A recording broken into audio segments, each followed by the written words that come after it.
Johnny, how you doing? Never better, guys. I just feel like Stallone and Rambo, too. It's day by day.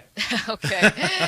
Wasn't sure we were going to go with that one, but I like it. Okay, so let's start here with the number one seeds, the four number ones in this tournament. Obviously, you have Gonzaga, you've got Michigan, you've got Baylor, and you've got Illinois. Is there a significant gap between Gonzaga and everyone else, and who of those four, John, is the most vulnerable, if any? Definitely Michigan, Maggie, especially with the injury to Isaiah Livers. And, the first thing that I was going to look at when I saw the bracket Sunday night was who were we going to see, obviously, Michigan play in the round of 32. So whoever it is, LSU or St. Bonaventure, we're going to see, obviously, an interesting dynamic in the round of 32 for Michigan. LSU played great on Sunday, coming up a point short against Alabama. St. Bonaventure, well coached by Mark Schmidt. They start 5 juniors, Kyle Lofton, a very underrated star. So Mark Schmidt's done yeoman's work in Olean, New York. John, so Michigan, the most vulnerable one. There seems to be a vibe, based on their regular season and the way that the bracket's laid out, that it's kind of Gonzaga's tournament to lose. Do you agree? Well, the way I look at it, Moose, is the West region, which I'm affectionately naming the St. Elmo's bracket because I can't go to any of the steakhouses here in Indianapolis, but they're going to be my region names. I have St. Elmo's, and Michigan's region is going to be the Harry and Izzy's bracket. The West region is like the Gonzaga Invitational for all intents and purposes because you look obviously at the seeds. You're going to have a 2 seed in Iowa that has a round of 32 matchup looming against Oregon in the round of 32. Oregon to me is the most underseeded team in this NCAA tournament. They're 11-3 with Will Richardson, their starting point guard, back in the lineup. And then you look at the 3 and 4 seeds in this region, Kansas and Virginia. These are the 2 teams that have personnel issues lingering due to COVID-19. And remember, Iowa, Virginia, and also Kansas were all beaten soundly by Gonzaga this season. So I think Gonzaga, I don't want to say has a clear path to the Final Four, but I think they got an outstanding chance to win what I'm going to call the Gonzaga Invitational. Okay. So, John, let's stay on the theme of overseeded and underseeded. Like, who were the egregious ones that stood out to you, either got seeded way too high or way too low? I don't think there's anything egregious, Maggie. I was a little bit surprised that Utah State was not in the first 4. I think that speaks obviously well about the Mountain West, which was a very good conference this year. And I think it's pretty clear that the automatic bids won by Georgetown and Oregon State shifted things in the bracket a little bit. And obviously, when you win the automatic qualifier, you can't be in the first 4. And it sets up what I think is, going to be the most highly anticipated first 4 game that we've seen here in our lifetime since the first 4 came into play in the situation with UCLA and Michigan State. John, is Illinois, everyone's looked at it, been Gonzaga and Baylor when whole, and then everybody else. We talked to Steve Peichel last hour, the Rutgers coach. Get your thoughts on the Scarlet Knights here momentarily. Should Illinois now be in that conversation of Gonzaga and Baylor with the way that they closed out the year when healthy, fighting Illini that strong? Well, I'm going to say this, for Illinois, okay, I'm going to pick them to win a national championship because the thing that I think, what I'm seeing more and more the more time I spend in this controlled environment, one thing that you really, really need here, guys, is to have great mental stamina because you're going to have to be mentally tough to endure these circumstances. Like, this isn't going to be a Final Four or an NCAA tournament where we see, obviously, team dinners and fun experiences. You are going back to your room if you're not practicing. You're going to be taking, obviously, box lunches. There's going to be, obviously, a conference room for each team on each floor. But you're going to have mental stamina to survive this environment beyond, obviously, having great talent, having great role allocation, and having great guard play. So Illinois, to me, epitomizes all of those attributes.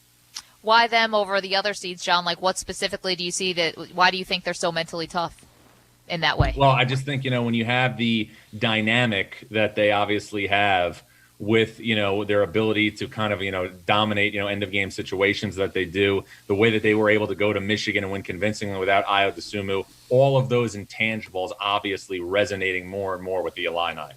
Let's talk about a couple of the locals. What do you think about Rutgers and Clemson on Friday, John? Rutgers and Clemson could be a game, the first to 40 wins. It's amazing. I was thinking about how long it's been since that Rutgers made the NCAA tournament, guys. When Rutgers last made the NCAA tournament, it was 6 months after the original release of Goodfellas. That goes to show you how far it's been. And, I think Rutgers, has a very winnable game here in the round of 64. Clemson's a good team. I think that overachieved. Amir Sims, a very, very talented player, but it'll set up, I think, the matchup at the 5 spot where we have a scenario where we have Miles Johnson going against Amir Sims. Amir Sims could have the ability to bring him away from the basket, but Miles Johnson, to me, has been one of the great role players all season long in college basketball. And I've said this time and time again, if Miles Johnson, was not obviously on Rutgers and played at North Carolina, he'd be compared to a guy like Kennedy Meeks. Interesting.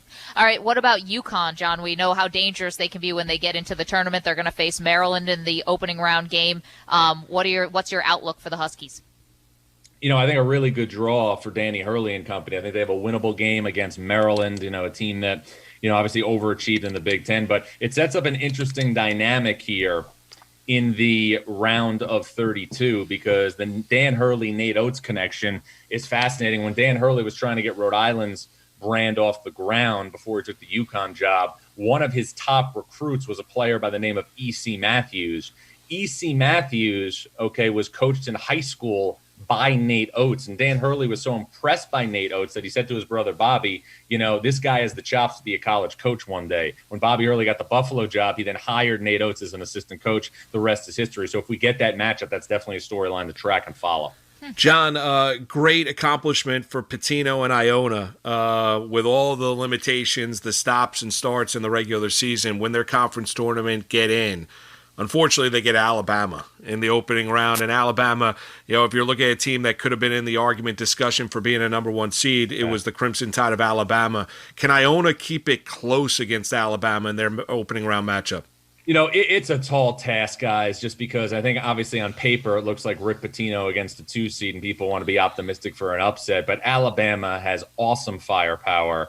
Nate Oates has done an incredible job getting that team to be more defensive-minded this year. I think you'll have a better chance locally to see UConn being competitive with Alabama should those teams hook up in the round of 32.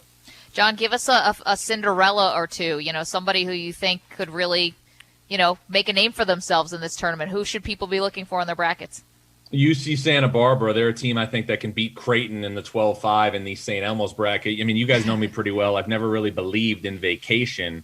But I will say this, and as far as vacation goes, one of my favorite places, probably my favorite place to go in the greater United States is Santa Barbara. And the first thing I did when I went there a couple years ago was go watch the Gauchos off-season workout. And I left that workout really believing that Santa Barbara has caliber personnel that would the same caliber. Was that really the first thing you did in Santa Barbara? Was go see? It might have been the third or fourth, but when I'm telling the story, I think it resonates better.